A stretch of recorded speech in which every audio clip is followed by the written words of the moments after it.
तेव्हा मी केंद्रात जे आमचे प्रधानमंत्री होतील त्याला एक खातं मात्र हट्टाने मागून घेणार आहे. तुम्ही म्हणताल पाटबंधारे वित्त नाही, मी जेल खातं मागून घेणार आहे. जेल खातं. तुम्ही म्हणाल कशासाठी? कारण मी तिहार जेलमध्ये एक नवा जेल बांधणार आहे, ओनली फॉर काँग्रेस. म्हणजे या जेलमध्ये असे भ्रष्टाचार करणाऱ्या लोकांनाच ठेवायचं, कारण यांना दुसऱ्या गुन्हेगाराला भेटू देऊ नये. कारण दुसरे गुन्हेगार 5-10 हजार रुपये खाऊन आलेले असतात, चोरी करून आलेले असतात, ह्यांनी करोडोचा माल खाल्लेला असतो, त्यामुळे त्यांना वेगळं ठेवलेलं बरं आहे.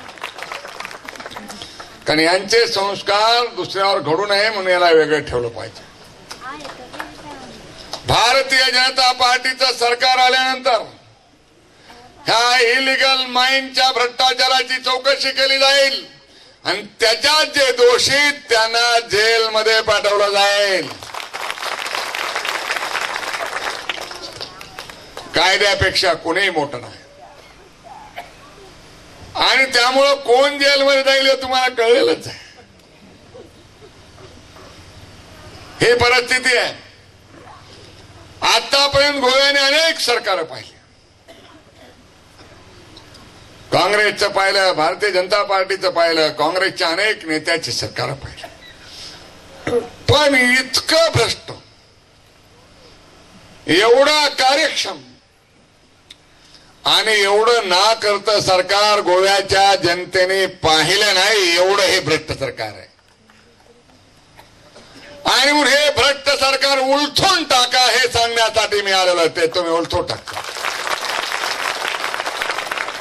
आणि आपले उमेदवार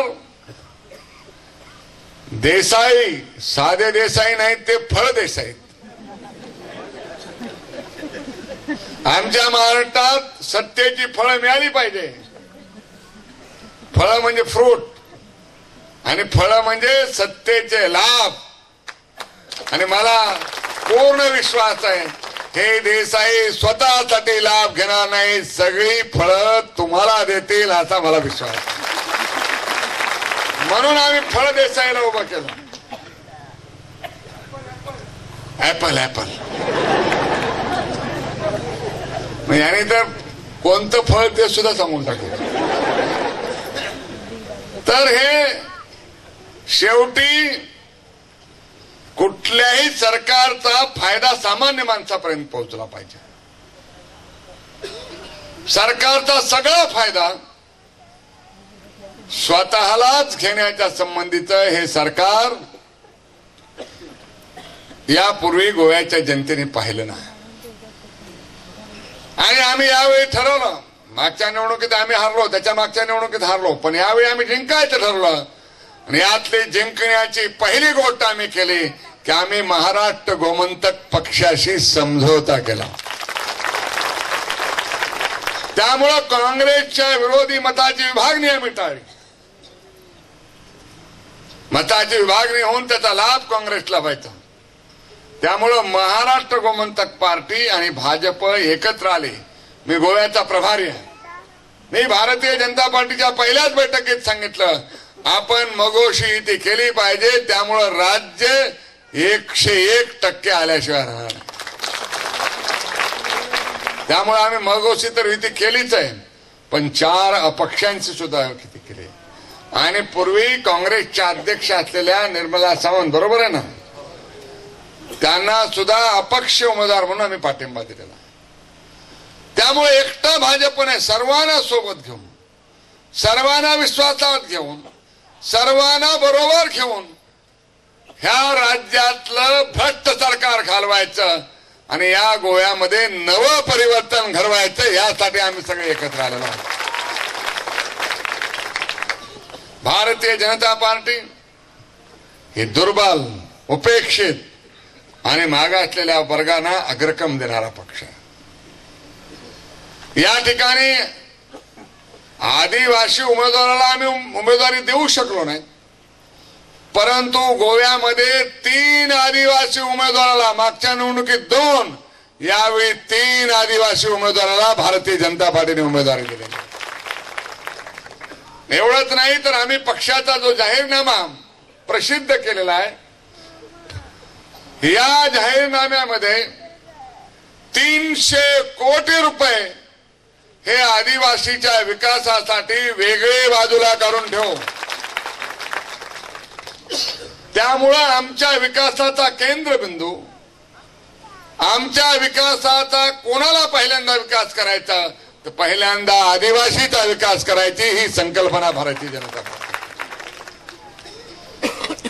आणि म्हणून आदिवासी मतदारांना मला सांगायचंय की तुम्ही शक्तीनिशी भारतीय जनता पार्टीच्या मागे उभा राहा.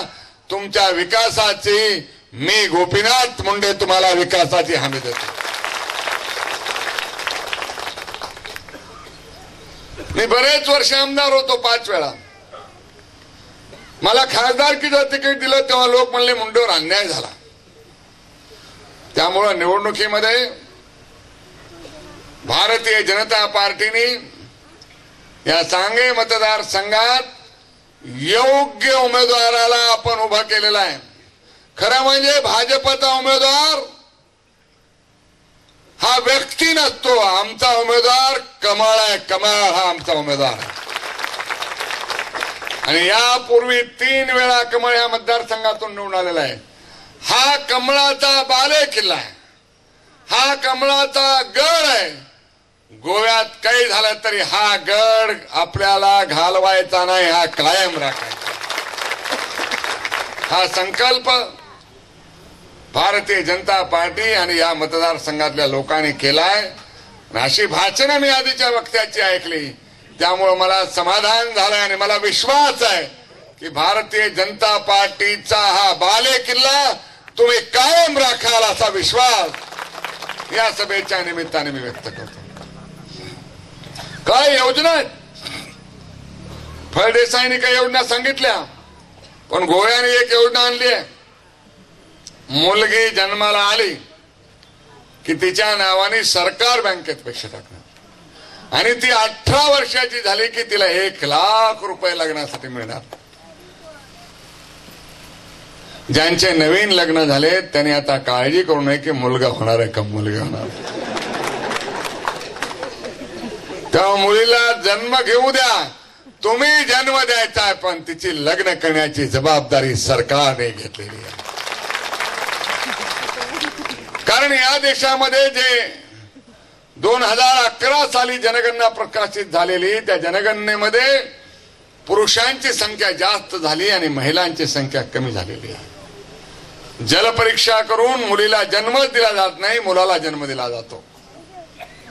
आणि म्हणून लाडली लक्ष्मी, मुलगी जन्माला आली तर लक्ष्मी जन्माला आली आणि त्यामुळे तिला 18 वर्षात 1 लाख रुपये हे तिच्या नावाने जमा होणार आहे. आणि त्यामुळं आता मुलगी झाली तर आई वडिलांनी काळजी करायची गरज नाही. आता इथून गेलं की तुम्ही कामाला लागा, मुलगी होऊ द्या, तुम्हाला काय काळजी करायची नाही.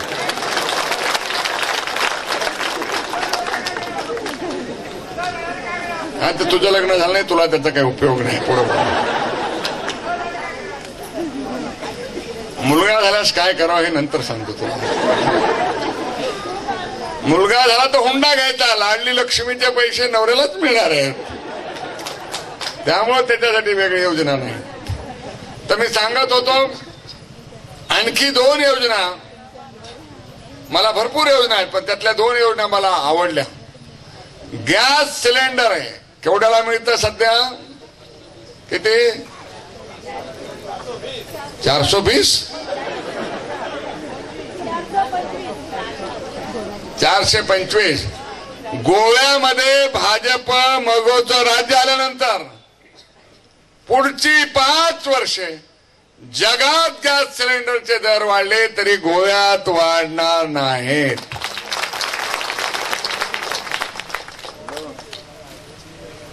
कारण दर जरी वाढले तरी तो भार ग्राहकांवर जाणार नाही, सरकार करेल. मी माझ्या बायकोला काल फोन केला की अशी गोव्यात येऊन आली, ती म्हणली आपण गोव्यालाच राहायला जाऊ. कारण कोणतं सरकार?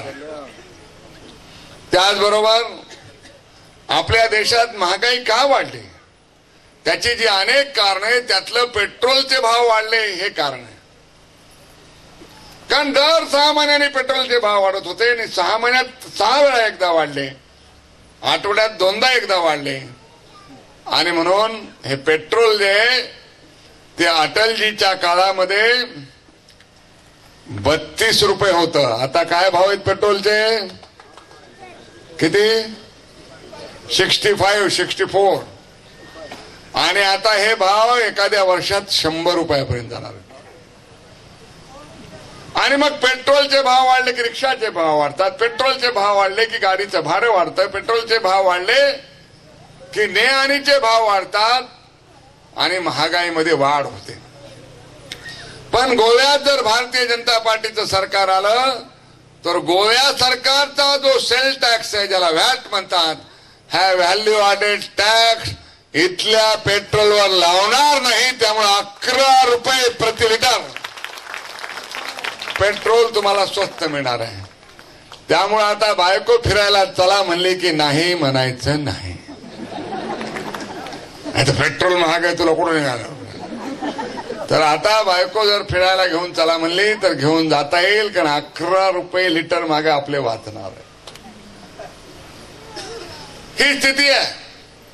अशा असंख्य योजना मला सांगायचं आहे की गृहिणीला, प्रत्येक गृहिणीला 1000 रुपये हे अनुदान मिळणार आहे.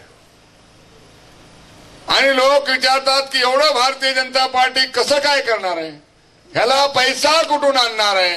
कारण हे मंत्र्याच्या घरात जाणारे जे पैसे ते खाणं बंद करणार आणि हे जनतेपर्यंत पोहोचवण्याचं काम आम्ही करणार आहोत.